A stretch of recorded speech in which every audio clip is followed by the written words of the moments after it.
হাসিনার ভিসার মেয়াদ বাড়ানোকে জনগণ ইতিবাচকভাবে নেয়নি বলেছেন রুহুল কবির রিজভী। জানাবো টিউলিপকে প্রশ্ন করায় ব্যারিস্টার আরমানের বাড়িতে অভিযান। হাসিনার প্রত্যাবাসন চেয়ে চিঠির জবাব দেয়নি ভারত বলেছেন তৌহিদ হোসেন। সর্বশেষ জানাবো কাজের মাধ্যমেই পুলিশের হারানো ইমেজ ফিরিয়ে আনতে হবে বলেছেন সার্জিস আলম। এতক্ষণ শুনছিলেন সংবাদ শিরোনাম, এবারে বিস্তারিত।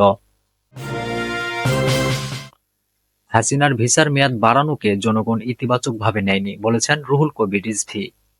বিএনপির সিনিয়র যুগ্ম মহাসচিব অ্যাডভোকেট রুহুল কবির রিজভী বলেছেন, ভারত গণতান্ত্রিক রাষ্ট্র হয়ে হত্যাকারী শেখ হাসিনাকে রাখার জন্য তার ভিসার মেয়াদ বাড়িয়েছে।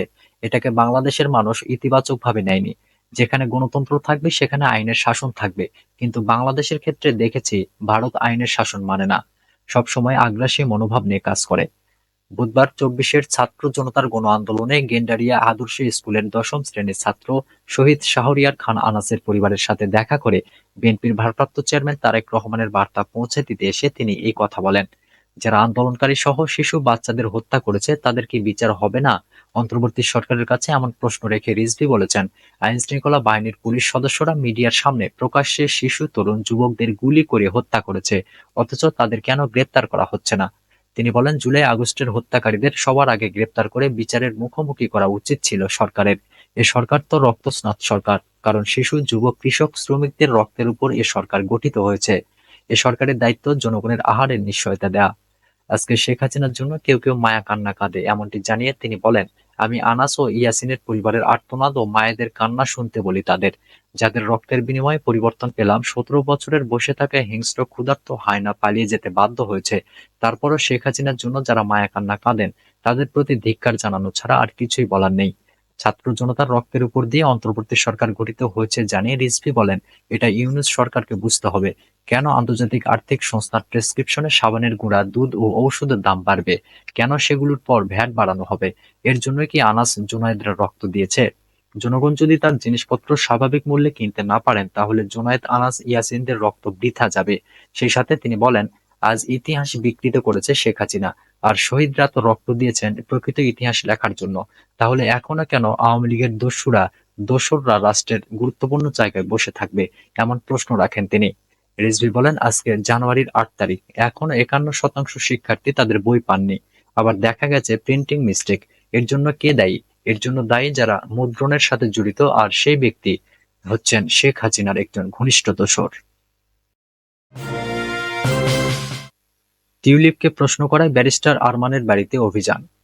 বাংলাদেশ জামায়াতে ইসলামীর সাবেক কেন্দ্রীয় নির্বাহী পরিষদ সদস্য মরহুম মীর কাসেম আলীর ছেলে মীর আহমেদ বিন কাসেমের নিখোঁজের বিষয়ে শেখ হাসিনার ভাগ্নি টিউলিপ সিদ্দিককে প্রশ্ন করেছিলেন এক ব্রিটিশ সাংবাদিক। এরপরই আহমেদ বিন কাসেম, যিনি ব্যারিস্টার আরমান হিসেবেও পরিচিত, তার বাড়িতে অভিযান চালায় আইন শৃঙ্খলা বাহিনী। ব্রিটিশ সংবাদ মাধ্যম ফিনান্সিয়াল টাইমস এক প্রতিবেদনে একথা জানিয়েছে। প্রতিবেদনে বলা হয়েছে, ২০১৬ সালে গুম হন মীর আহমেদ বিন কাসেম। এরপর দীর্ঘ ৮ বছর গুম ছিলেন তিনি। গত বছরের ৫ আগস্ট ছাত্র জনতার গণঅভ্যুত্থানে শেখ হাসিনার পতন হলে দীর্ঘ ৮ বছর পর বাড়ি ফেরেন তিনি। নিখোঁজ আরমানের ব্যাপারে ২০১৭ সালে শেখ হাসিনার বোনের মেয়ে টিউলিপকে প্রশ্ন করেছিলেন এক ব্রিটিশ সাংবাদিক। টিউলিপ যেহেতু ব্রিটেনের নাগরিক ও এমপি ছিলেন, তাই ওই সাংবাদিক মনে করেছিলেন হাসিনার কাছে একটি ফোন করলে আরমান হয়তো মুক্তি পেতে পারেন। ফিনান্সিয়াল টাইমসকে ব্যারিস্টার আরমান বলেন, চ্যানেল ৪ প্রতিবেদনটি প্রচার করার কয়েক ঘন্টা আগে তার ঢাকার বাড়িতে অভিযান চালায় আইন শৃঙ্খলা বাহিনী। তারা আরমানের স্ত্রীকে চুপ থাকতে বলে, বাইরের দেশের কার কার সাথে আমার স্ত্রীর যোগাযোগ আছে এ ব্যাপারে প্রশ্ন করে, তাকে এমনভাবে হেনস্থা করে যেন কোনো সন্ত্রাসীকে জিজ্ঞাসাবাদ করা হচ্ছে। তিনি আরো বলেন, আমার ব্যাপারে টিউলিপকে জিজ্ঞেস করার বিষয়টি কোনোভাবে যেন শেখ পরিবারকে আঘাত করেছিল, এ কারণে প্রশাসন থেকে এমন আচরণ করা হয়েছিল। ব্যারিস্টার আরমান আন্তর্জাতিক অপরাধ ট্রাইব্যুনালে তার বাবার আইনজীবী দলের সদস্য হিসেবে কাজ করছিলেন। তিনি ২০১৬ থেকে ২০২৪ সাল পর্যন্ত বিনা বিচারে বাংলাদেশের একটি গোপন কারাগারে বন্দী ছিলেন। যুক্তরাজ্যে আইনজীবী হিসেবে প্রশিক্ষণ নেওয়া ব্যারিস্টার আরমান স্বৈরাচারী শাসনামলে কুখ্যাত আয়নাঘরের আটক থাকা শতাধিক বন্দীদের একজন। আয়নাঘরের আটক থাকাকে তিনি মৃত্যুর চেয়েও খারাপ বলে অভিহিত করেন। তিনি জানান, তিনি হাতকড়া পরা অবস্থায় ছিলেন, তিনি সূর্যের আলোর দেখা পেতেন না।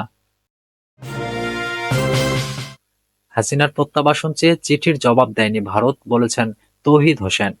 পররাষ্ট্র বিষয়ক উপদেষ্টা এম তৌহিদ হোসেন নিশ্চিত করেছেন যে শেখ হাসিনাকে প্রত্যর্পণের জন্য ঢাকার পাঠানো চিঠির বিষয়ে বাংলাদেশ এখনো নয়াদিল্লি থেকে কোনো জবাব পায়নি। বুধবার বিকেলে পররাষ্ট্র মন্ত্রণালয়ে সাংবাদিকদের সাথে আলাপকালে তিনি এ তথ্য জানান। ক্ষমতাচ্যুত সাবেক প্রধানমন্ত্রী শেখ হাসিনা নয়াদিল্লির ভিসার মেয়াদ বাড়ানোর বিষয়ে জানতে চাইলে এই উপদেষ্টা বলেন, আমিও মিডিয়ার মাধ্যমে বিষয়টি জেনেছি। আমরা এ বিষয়ে কি করতে পারি? শেখ হাসিনাকে ফেরত দেওয়ার জন্য পাঠানো চিঠির কোনো জবাব পাওয়া গেছে কিনা এই প্রশ্নের জবাবে পররাষ্ট্র উপদেষ্টা উল্লেখ করেন, তাকে ফেরত আনার জন্য ভারতে পাঠানো চিঠির কোনো জবাব আমরা এখনো পাইনি। ঢাকা গত 23 ডিসেম্বর মানবতাবিরোধী অপরাধের অভিযোগের ভিত্তিতে তাকে ভারত থেকে বাংলাদেশে ফেরত পাঠানোর জন্য নয়াদিল্লির কাছে একটি কূটনৈতিক চিঠি পাঠিয়েছে। 2024 সালের 5ই আগস্ট ছাত্রদের নেতৃত্বাধীন গণ অভ্যুত্থানে আওয়ামী লীগ সরকারের উৎখাত হয়। এরপর ক্ষমতাচ্যুত প্রধানমন্ত্রী শেখ হাসিনা দেশ ছেড়ে পালিয়ে ভারতে আশ্রয় নেন। কাজের মাধ্যমে পুলিশের হারানো ইমেজ ফিরিয়ে আনতে হবে বলেছেন সার্জিস আলম। জাতীয় নাগরিক কমিটির মুখ্য সংগঠক সার্জিস আলম বলেছেন, খুনি শেখ হাসিনার নির্দেশে পুলিশ নামক সন্ত্রাসীরা ছাত্র জনতার উপর ঝাঁপিয়ে পড়েছিল। খুনি হাসিনা প্রত্যক্ষ পরোক্ষভাবে পুলিশকে ইমেজ সংকটে ফেলেছে। এই হারানো ইমেজ কাজের মাধ্যমে পুলিশকে ফিরিয়ে আনতে হবে। এজন্য দয়া করে টাকার দিকে না তাকিয়ে জনগণের বন্ধু হয়ে উঠুন। মাথা উঁচু করে আগামীর বাংলাদেশে বেঁচে থাকার পাশাপাশি পোশাকের মর্যাদা রক্ষা করুন। বুধবার বিকেলে নরসিংদীর জেলখানার মোড়ে লিফলেট বিতরণকালে তিনি একথা বলেন। এ সময় ৭ দফা দাবি সম্বলিত জুলাই ঘোষণাপত্র প্রকাশের দাবি এবং জনমত গঠনে নরসিংদীতে লিফলেট বিতরণ করা হয়।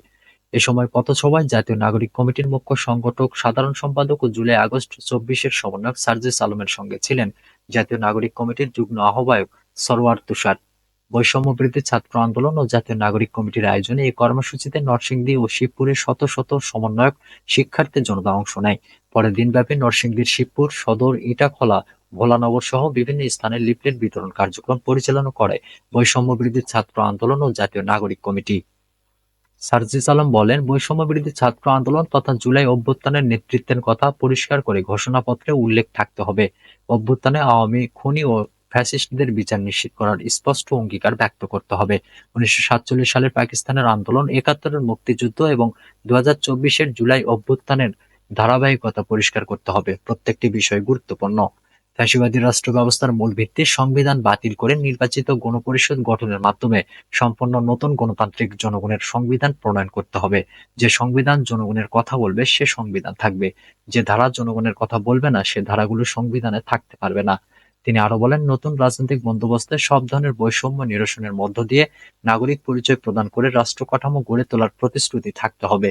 জুলাই অভ্যুত্থানের একমাত্র প্রধান লক্ষ্য আওয়ামী ফ্যাসিবাদী সরকারকে উৎখাত করা ছিল না, বরং গত 53 বছরের বৈষম্য, শোষণ ও ফ্যাসিবাদী রাজনৈতিক ব্যবস্থা বিলোপ করার লক্ষ্যে এই অভ্যুত্থান সংঘটিত হয়েছে। সুতরাং বিদ্যমান ফ্যাসিবাদী রাষ্ট্র কাঠামো বিলোপ করতে সব ধরনের সংস্কারের ওয়াদা দিতে হবে।